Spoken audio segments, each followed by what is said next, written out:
Welcome back to another episode of Into the Triangle. Now, I did tell you guys that I was not really planning on making a video over the All-Star break because there wasn't likely to be a lot of Red Sox news, but at the end of the day, I was sitting around today and I got a hunch. I got a hunch to talk some Sox, and I was thinking about an interesting thing to do, to keep it light. I didn't want to just like break down another series or say like who's the Red Sox midseason MVP. I did think about doing like a midseason awards thing. So hey, if that's something that you guys are looking at and want me to do, let me know in the comments below. I will do it. But I decided that it would be a little bit more interesting to do a trade deadline primer for the Red Sox in the form of a starting pitching tier list and how I would feel about each of them. I have about, probably 20 pitchers here or so that I have compiled into a bunch of tier lists that I will be saying like, hey, this guy falls in this tier, this guy falls in this tier, and here's why. So I'm gonna break them all down. I'm gonna give my thoughts on a lot of the guys because hey, it's rumored that the Red Sox are looking out and they're trying to go get some starting pitching players, starting some starting pitching depth, whether that's a true number two, whether that's just a guy to kind of reinforce this rotation after the Hunter Dobbins injury. We're going to check all of that and we will see where it all stacks up. So I have eight tiers. I will start from tier eight, which is the worst, and go all the way up to tier seven. Tier eight is kind of a lame one, but hey, I think it has to be in there. Tier eight is the fold the team tier. Fold the franchise, just concede, give fans their money back, take down Fenway Park, and let the players go sign elsewhere. And fold the team is if we don't make a trade for a starting pitcher.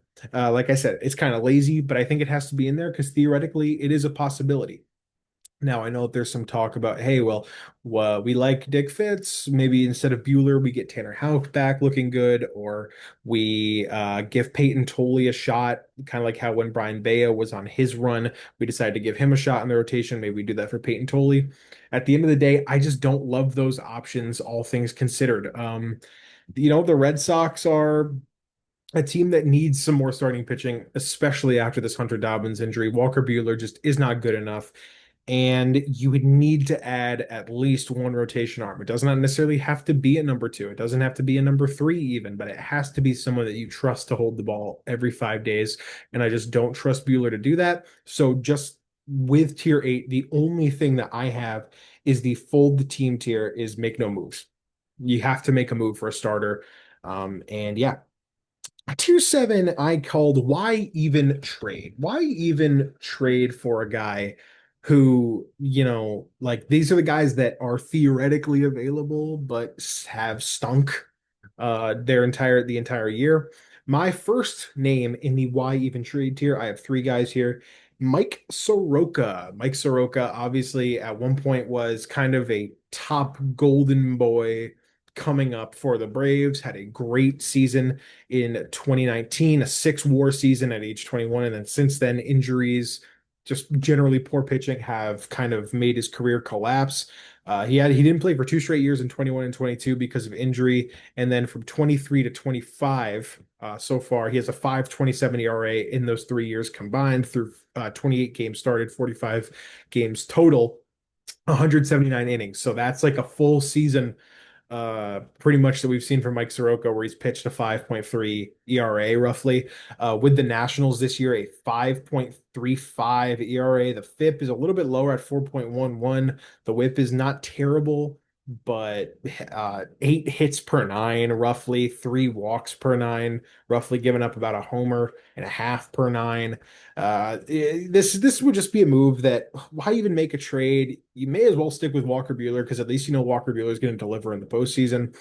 I did say, hey, fold the team, but why even make a trade for this guy when he's arguably just as bad as Walker Bueller? So I think that's an interesting name that will be thrown out. You will hear Mike Soroka's name thrown out. He probably will be traded because one team will say, oh, we can get him back to that 2019 form.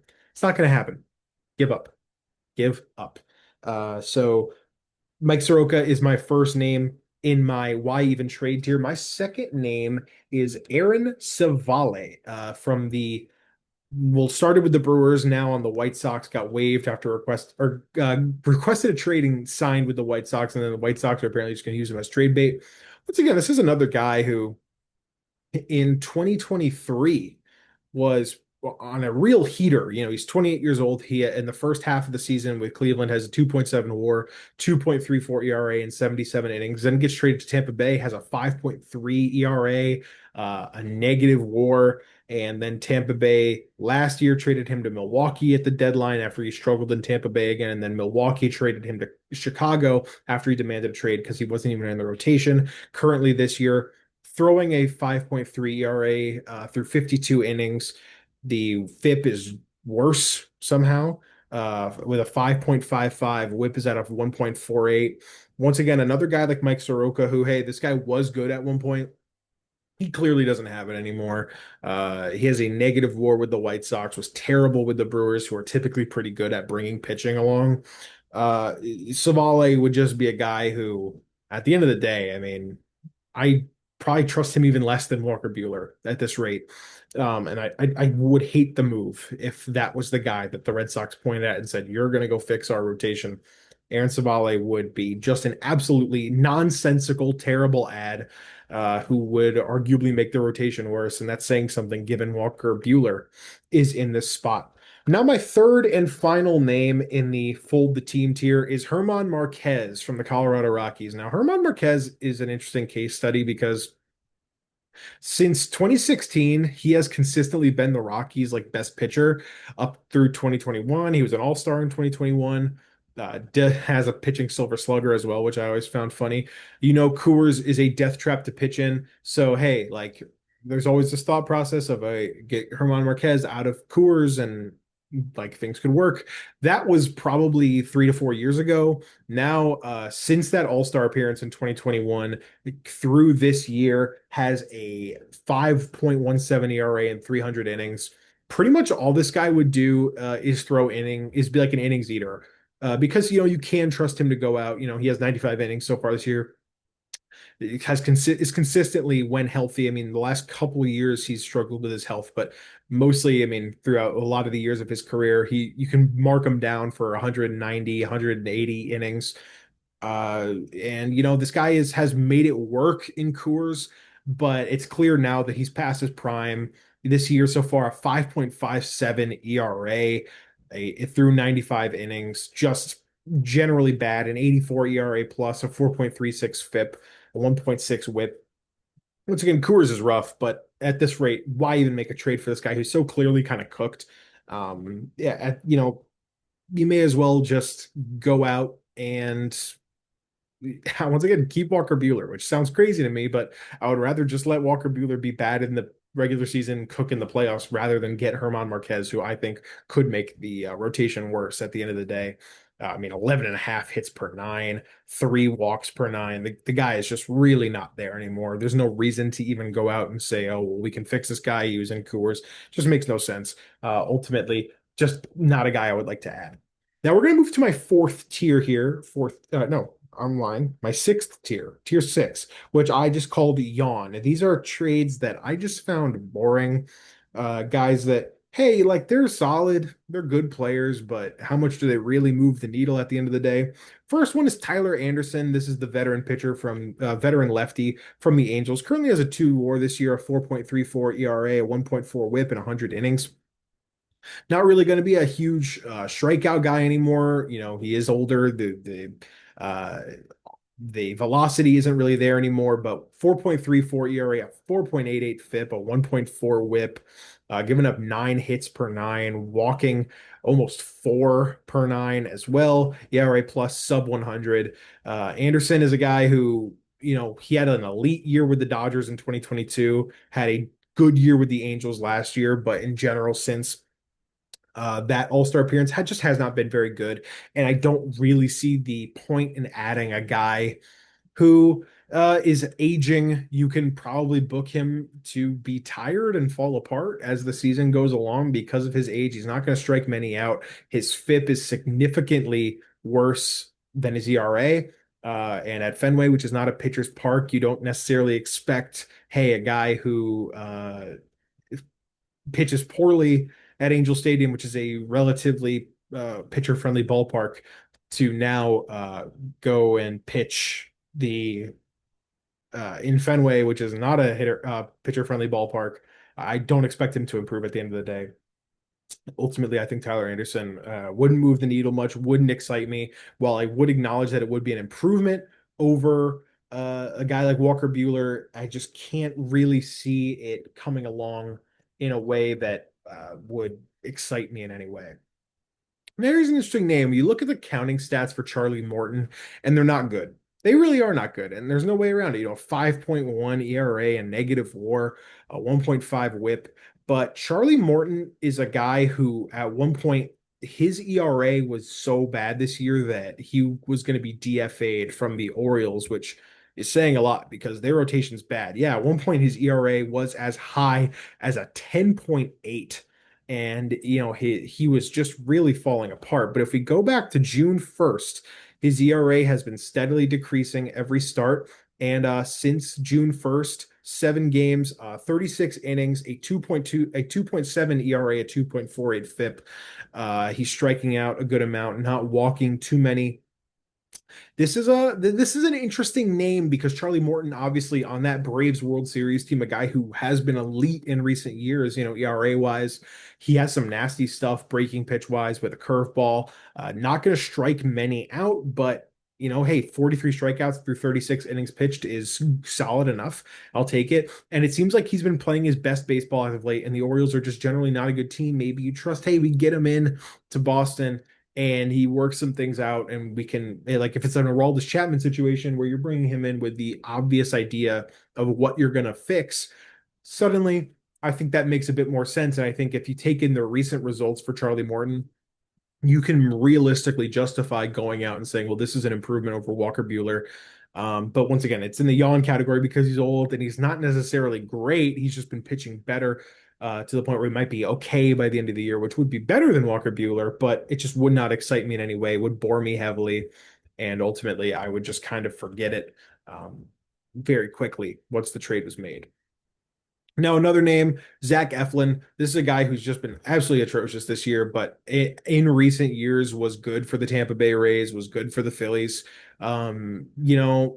This guy has just really been through the ringer, a 65 ERA plus. He has been battling some injuries, but the numbers are terrible. Ultimately, this is a guy who I like just kind of because he has been good in recent years. And I know that the Red Sox didn't want him a few years ago. He was good with Baltimore last year. So it's not like he's totally cooked, but this year the numbers have been really bad, been dealing with injuries.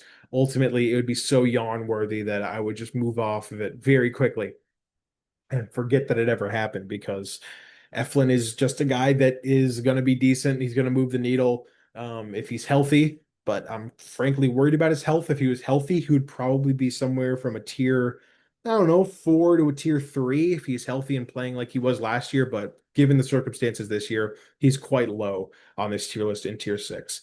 And lastly, to kind of round out my tier 6 is Kyle Finnegan from the Washington Nationals. This is a guy who has only thrown 34 innings this year, but he is kind of seen as a starter option at the end of the day. I know that the Nats have been kind of using him as an opener. They've been giving him opportunities to start, a 3.4 FIP, a 3.12 ERA. Like the numbers are good, but the reason why this would be so yawn worthy for me is because you'd essentially be committing to an opener for the entire season. And I would not love that. So we're just going to move very quickly off Kyle Finnegan and move into tier 5. And this is kind of an interesting tier. This is where we start to get into the guys that are names that you will actually know, names that you possibly respect or at least have respected in recent years and are now kind of in that blah tier for me. And the first one is going to be Zach Gallen from the Arizona Diamondbacks. The tier 5, I dubbed it. There are 2 names in this tier.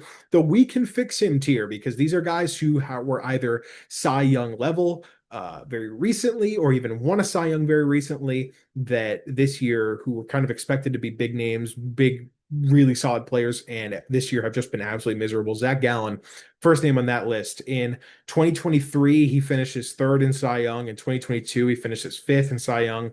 In 2020, he finishes 9th in Cy Young. This is a guy who has had a lot of very solid results. We're talking 5 WAR season, 4 WAR season, 3 WAR seasons, multiple 2 WAR seasons. I mean, this is a good pitcher who's only 29 years old and was a Cy Young caliber all-star in very recent memory. And even last year had a 3.65 ERA and 148 innings. That's good for a 115 ERA plus a 338 FIP.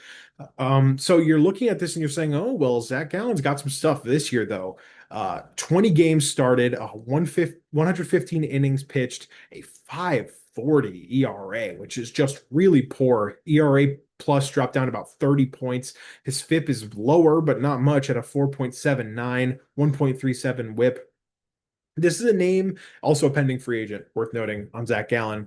This is a name who, like, if you think about it and you can talk yourself into it, maybe you can say, okay, Zach Gallen, who's very good recently, we can fix this guy. And if we tweak a couple things here, arm angle, this, that, he could be going back to that. And all of a sudden, we got an impact arm. I don't buy it. I just don't buy it with Zach Gallen. I don't see him as a legitimate option to improve this rotation because he's bad. But you do know that the elite upside's there, and that's why this tier 5 exists because they're not necessarily in the tier 6 where they're a name that wouldn't be a yawn because it would be a name that would catch your eye. Zach Gallen is a name where you'd be like, this guy was in the running for the Cy Young a couple of years ago, and now they're just playing very poorly. The other name, if you've kind of heard how I talked about this tier 5, it's perhaps the biggest name that has been thrown out on the block. Sandy Alcantara, uh, Cy Young. This guy won Cy Young in 2022. And we're talking 228 innings, a 2.28 ERA, 180 ERA plus, a sub one whip, 8.1 strikeouts per nine, 200 plus strikeouts for back-to-back seasons. This is a guy who was like a workhorse, perhaps the game's preeminent workhorse, signed a very cheap contract from 2018 to 2022. This guy threw 700 innings with a 309 ERA and accumulated 16.8 WAR in 5 years. We're talking the elite of the elite. Last year, the numbers regressed a little bit, or in 2023, the year after Cy Young year, numbers regressed a little bit. A 184 innings pitched, 4.14 ERA. The ERA plus dropped 70 points, and you're saying, oh, that's interesting, but hey, he did just throw a lot of innings. Maybe he needs to kind of maybe he needs a year off to kind of, or like a spring training to rehab, rest, perhaps work on building up that shoulder. Last year needed Tommy John. It's always very concerning for workhorse velocity guys. This guy was able to touch triple digits. Now you're talking about him being, getting Tommy John. And this year, coming back from Tommy John, it's been ugly. A 7.22 ERA, a negative 1.6 WAR, has the most earned runs allowed in baseball up to this point with 73. The ERA plus is a 60, a 4.59 FIP, a 1.48 WHIP.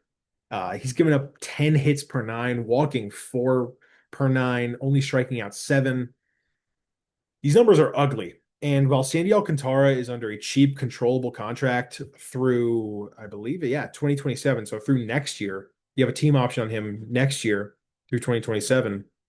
Cheap contract, 5 years, 56. And at one point, it kind of looked like he was coming around, and then his last 3 starts, 7 earned runs, 7 earned runs, 5 earned runs, 6 earned runs, just ugly from Sandy Alcantara.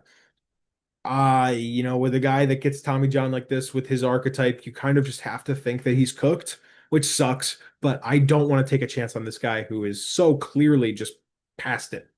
He's gone. I mean, I don't think anything's going to fix him. Sometimes Tommy John just kills you. And I think it killed him here, and I would not be willing to take another shot on him if if it got to that point. Now, the next tier that I have is tier 4. This is the get out of Sacramento tier. Interesting. Interesting, right? Two guys, Luis Severino and Jeffrey Springs. This is a very interesting guy here, specifically in Luis Severino, who signed a big contract with the A's this offseason. I know the Red Sox were kind of looking at perhaps going after him. Boy, It's been rough for him. 5.16 ERA, 20 games started, 113 innings pitched, 81 strikeouts, 1.4 whip, ERA plus coming in at 81. The tricky thing with Luis Severino is his home ERA and his away ERAs are very different. Now, the big thing for Luis Severino was that he hates pitching at Sacramento, where the A's are currently playing, because overall that stadium is very easy to hit home runs in, and the walls are very short. Things are easy. Things easily get out. Things carry there in Sacramento, and he hates pitching there. And his ERA, I believe, is like over 7.5 in Sacramento, but away his ERA is a 3.04. So you can see this interesting question where it's like, what are we going to do with this guy? Do we take a chance on him? And do we say, listen, we think this guy could, work really well outside of Sacramento. He pitched well for the Mets last year, going all the way into the postseason, kind of sprung him this big deal. Maybe if we just get him out of Sacramento, get him pitching at our ballpark, I think it will work. I think Severino is an interesting name because I would be excited about Severino. I think his away numbers are eye-opening, and you have to take it's not something you can just take with a grain of salt. I mean, the guy sucks at a spring training AAA ballpark, and the he's great on the road. As of the Red Sox, you're not going to be probably seeing the A's in the playoffs. You are not going to be seeing the A's much at all this season through the rest of the year. Go get Luis Severino and see what he can do, because I think this guy has the clear upside that you've seen before. He's been very good recently, and now you just got to trust that all in all, things will come together for him outside of Sacramento. Get him out of there and hope that he can fix some things up. Now, next is another A's pitcher, Jeffrey Springs, 32 years old, traded from the Rays this offseason.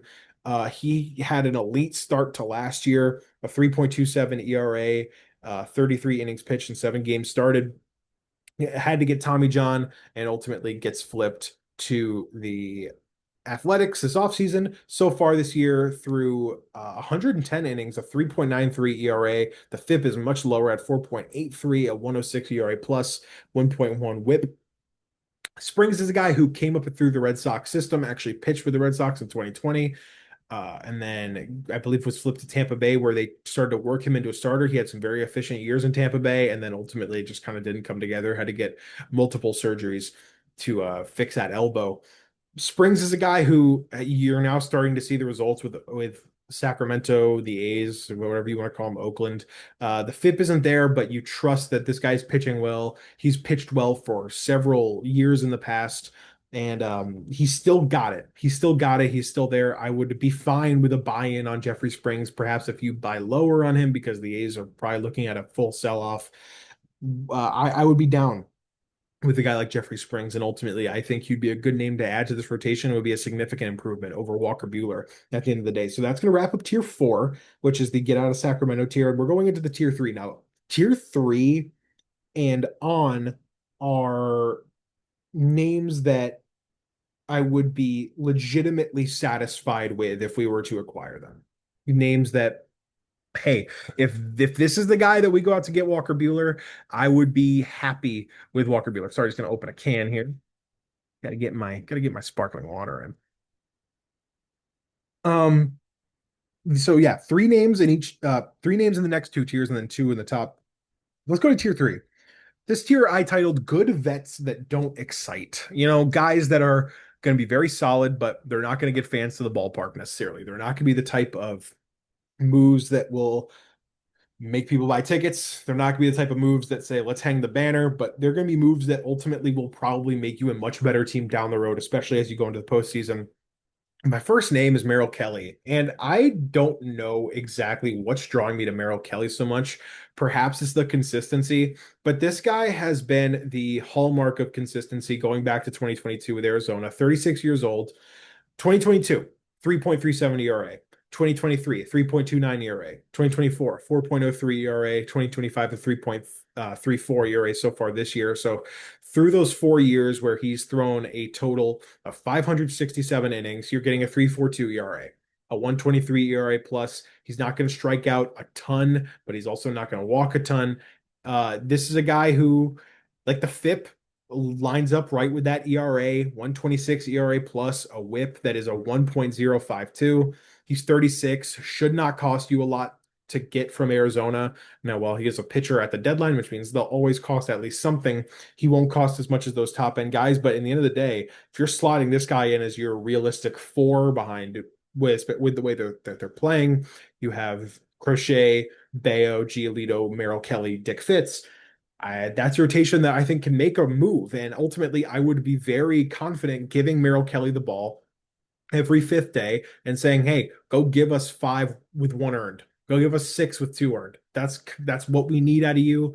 And he's not going to blow up a lot. He's not going to have those Walker Bueller starts where he's going to just absolutely kill you from the first inning. This is a guy who we've seen be very consistent for the Diamondbacks. The underlying numbers look good, and ultimately he'd be a name. While it doesn't make me say, "All right, let's go for that World Series," it would be a name that I'd be like, "All right, let's go." This is a team that can make the playoffs. This is a significant improvement over Walker Bueller. My next name is Seth Lugo from the Kansas City Royals. Another name that's very similar to uh, Merrill Kelly as far as situation, 35 years old, about to be 36, heading into a contract year, same as Merrill Kelly. But Seth Lugo's been doing some stuff, man. A 2.67 ERA, 101 innings pitched, 153 ERA plus. The FIP is much lower at 4.28, but the WHIP is only 1.079.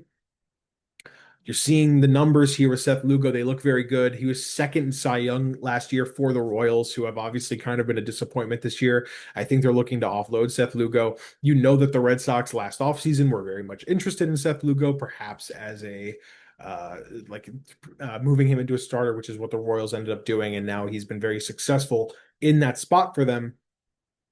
I like Seth Lugo and I like what he can offer. Now, the underlying numbers are not as encouraging for him as they are for Merrill Kelly, perhaps. But at the end of the day, Lugo is a guy who that the Red Sox have previously had interest in. The numbers look solid enough, and he would obviously be an improvement over Walker Bueller to the point where I would be confident enough throwing him in at that fourth spot and letting him go and saying, "All right, let's get going. It's time to play." My last name for veterans is another former Red Sox. This is Zach Littell, a guy who was very briefly with the Red Sox. I won't fault you if you don't remember his stay. Three innings pitched for the Red Sox in 2023 with a 9 ERA. Tampa Bay picked him up off of waivers, and since then he hasn't looked back. In the last 2 years, 2024 and halfway through this year in 2025, 272 innings pitched, a 3.6 ERA, a 111 ERA plus. The FIP is a 4.3, but the WHIP is a 1.1. Littell's a guy that has just been very solid for Tampa, who seemingly confusingly looks like they might want to sell a few guys like a Taj Bradley, who I talked about yesterday, who I don't have on this list, but if I did, I would probably throw in the I would probably throw in like an entirely separate tier of like maybe we can fix him tier five with those guys. I think Littell is a much more established name, a guy who has been successful with Tampa Bay for multiple years now, has shown you that he can repeat the success that he had last year. And ultimately, I mean, he does have the most home runs allowed of any pitcher in the majors, but he's not going to walk a lot. And like he has 17 walks and 116 innings. This guy's just going to pound the zone. We know that Craig Breslow likes pounding the zone and pitchers that can just fill the zone with strikes. And so ultimately, Littell is a name that I would be open to. I would not like him as much as Merrill Kelly. I think Merrill Kelly, out of these three that I named, are probably my favorite. But we'll see how it goes. And hey, if one of these guys are added, I'd be confident that the Red Sox improved their rotation going into the second half of the year. Tier two is great ads, but not necessarily a clear-cut ace caliber player like we've seen with some other rumors that ultimately will kind of be in my number one tier. I have three names for great ads, but not ace tier. First name, this is a guy that's been tossed around, and I don't know how available he is now, given the fact that this team is going to be competing. They're playing very well, but we know that they're cheap, and we know that he is about to expire very soon. Freddie Peralta for the Milwaukee Brewers, a 2.6 ERA, a 3 WAR, 1.05 WHIP, 111 11 innings pitched, 118 strikeouts, 355 FIP, a 151 ERA plus. This is a guy who's just been very good for like 4 to 5, maybe even 6 years at this point for the Brewers. All-star this year, very consistent. He would cost you an arm and a leg probably, but the underlying fact is Milwaukee probably wouldn't be willing to pay him an extension, which he will be due up very, very soon. And this is a clear-cut improvement as a guy who would slide in immediately as a number two, a steady number two, a guy that you could trust. Peralta, like I said, would cost you a lot. He would be very valuable, and ultimately I don't know if he's even on the table anymore, but if he is, like a lot of the rumors said early this year, Peralta's a name that the Red Sox should absolutely go after. This isn't just like we're improving over Walker Buehler. This is a number two.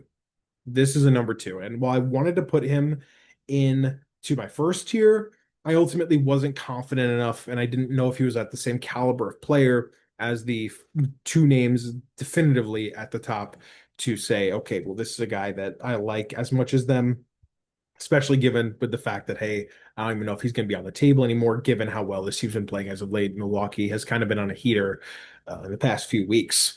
My next name is another name that could also be off the board because, I mean, this team is bad, but they've been playing well as of late, and he's still very young and controllable. This guy's a free agent in 2029.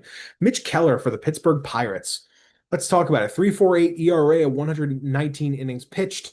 3.32 FIP, 122 ERA plus. The WHIP is 1.14. Keller is a guy who has always kind of been like a rare bright spot on the Pirates, and he's kind of been overtaken by Paul Skeens as of late.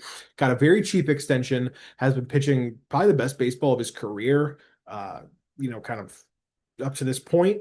And I mean, he's going to be very valuable. Now, as for Peralta being like a clear-cut number two, I don't know if Keller is that guy. You know, Keller is pretty safely in that kind of third starter caliber. I don't know if Keller is necessarily like a clear cut two. He's probably better than Giolito, worse than Bayo at the moment. Now, once again, the question is how much would it take to get him because he's so controllable, because he's still young? I don't know. And ultimately, would you rather just go out and get one of the top tier guys or just get him? And will he even be available? These are a lot of questions at this point for him.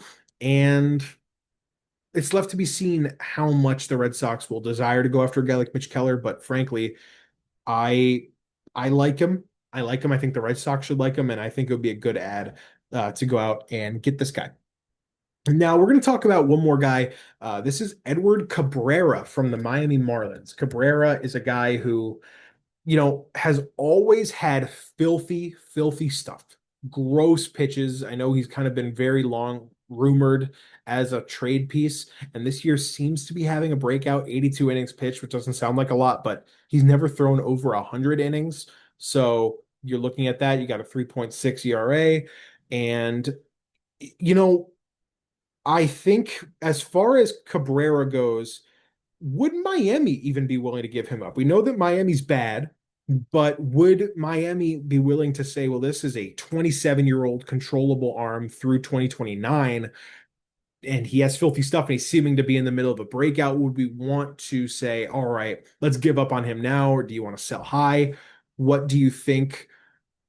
Cabrera is a name that would really excite me as far as like this guy has a clear number two upside, but right now he'd probably be your number four, which is why I have him in great ads, but not insane because the control is so great as far as what you could perhaps grow him into being. He's still very much kind of a work in progress, but he's starting to put it together, and that alone is exciting. Do you want to take a flyer on a guy like Cabrera and say, all right, let's go be great, buddy? Let's go. Let's put it together. Come up to Boston. We'll work you out. You'll be able to pitch now and contribute, and also perhaps down the line be a legitimate contributor as this team continues to grow. Now, my top two names in tier one, which I called Book World Series tickets. If this team, if they get these two guys who are definitive number twos on this roster, you may as well say that this team could go to the World Series because it might give them one of the best one-two punches in baseball. The first one, I'm not going to go too much into it because I talked about it before, but Joe Ryan from the Minnesota Twins, a 2.72 ERA, a 4 WAR, 109 innings pitched, a .09 WHIP. The FIP is a 3.2 ERA plus of 155. It's a guy who's just been elite for several years now, and he's been great. I love what Joe Ryan would add to this team. I'm not going to go too much more in depth. I talked about him in a recent podcast, but hey, if you want to know more about Joe Ryan, go listen to that. My thoughts on Joe Ryan, go listen to that. But Joe Ryan would absolutely make this team a legitimate World Series contender if you add him as your number two. The other name is a guy I have not talked about. And once again, left to be seen if this guy would be even on the board, but Kris Bubic. Let's go talk about Kris Bubic. Now, this guy kind of a former legitimate prospect, and through from 2020 to 2024, the numbers were rough. 355 innings pitched, a 4.66 ERA for the lefty, a sub 100 ERA plus, 1.4 WHIP, 4.5 FIP, and Cole Reagans broke out for them. So Kris Bubic was very much kind of feeling like he's left in the dust. Oh my goodness, what has Kris Bubic become this year? A 2.4 ERA, a 2.7 FIP, 164 ERA plus a 1.1 WHIP, only 27 years old, and 108 innings pitched. Now you might be saying, Sam, why would the Royals ever want to give up a guy who's pitching this well and is this young? Well, it's because he's been up since 2020 and he's taken so long to progress that those control years keep dwindling down. And that is a big problem for the Royals because that means that by 2027, he will be a free agent. That is obviously bad news for the Royals, who are already pretty cheap and will also have to look at paying Cole Reagans. And another reason why they might want to trade Kris Bubic, hey, he's sucked in the past. How do you know that this is that guy? Maybe you sell high on him and you get some names that are really going to wow you. I mean, do you think the Marlins and the Diamondbacks aren't kicking themselves right now for not trading Zach Gallen and Alcantara when their values were at their absolute peak and they were on the board? That's debatable. Seeing how they're pitching now and how they're probably going to have to settle for much less this spring, this kind of trade deadline going into spring training next year. Um, Bubic is a guy who is elite and he's pitching elite baseball and he's just simply two lefties like this at the top of your rotation would cement you probably the best 1-2 punch in baseball and a clear cut World Series contender. And Bubic is a guy that probably is the best player you could get at the moment, but Joe Ryan is a very close second for me. Honestly, they might be 1A, 1B as far as that goes. So that's my tier one Book World Series tickets. Let me know if you guys enjoyed this style of video. Just me kind of talking about these trade deadline targets as the trade deadline will be coming up very soon. Let me know in the comments below if you guys are interested in perhaps me doing a midseason awards video this week, as there's going to be very little Red Sox content to talk about. Anything else like that, let me know in the comments below. Thank you guys for watching. I hope you guys enjoyed. Give me your thoughts on these guys, and I will see you in the next video. Peace out.